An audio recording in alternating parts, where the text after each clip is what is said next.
Bonjour à tous, je vous retrouve aujourd'hui dans cette toute nouvelle vidéo pour vous présenter ma recette de granola avec des extra pépites. Vous allez voir, la recette est plutôt simple et vous pouvez totalement l'adapter avec ce que vous aimez. Moi j'ai mis pas mal de noix, de graines, etc. Vous pouvez aussi y ajouter des fruits secs, c'est vraiment comme vous le souhaitez.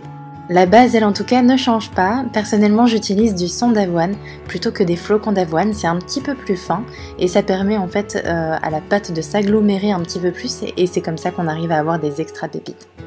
Pour cette recette, je n'ai pas utilisé de balance pour peser mes aliments, mais j'utilise cette tasse. C'est un peu le principe du gâteau au yaourt, on utilise toujours le même contenant pour pouvoir faire la recette.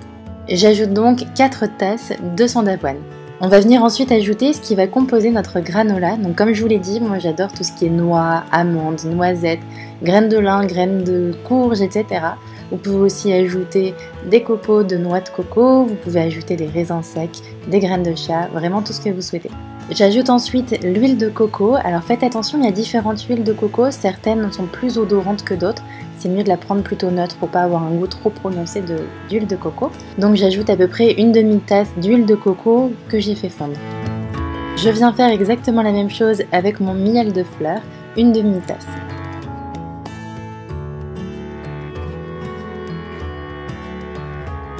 Je mélange le tout jusqu'à ce que tous les ingrédients secs soient bien imprégnés de la mixture liquide. Alors vous allez avoir l'impression que c'est toujours assez sec, mais vous en faites pas, au four ça va bien croustiller.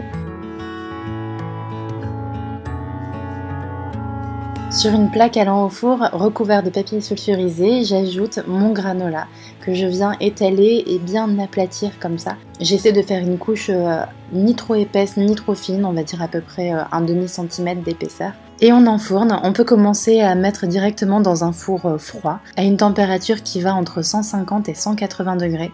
Moi je commence à peu près à 150 degrés, donc à chaleur tournante. Et je regarde, c'est à peu près 30 minutes de cuisson, mais c'est mieux de regarder. En général je fais 20 minutes à 150 et ensuite 10 minutes à 180 pour faire un petit peu plus doré. Personnellement, pendant tout le temps que mon granola est au four, je n'y touche pas, je le laisse vraiment dorer de façon à faire une grosse plaque comme ça. Même quand je le sors, je n'y touche pas non plus, je le laisse complètement refroidir. Et c'est une fois qu'il est bien froid qu'on va pouvoir le casser et faire des extra pépites. Là encore, c'est à votre convenance, vous pouvez faire de petites pépites, c'est un peu plus pratique si vous voulez les manger comme des céréales avec du lait, ou alors d'énormes pépites à grignoter tout au long de la journée. Je vous recommande de conserver votre granola dans un bocal, en verre ou en aluminium, c'est même encore mieux parce que ça le protège de la lumière. Ça va lui permettre de rester bien croustillant.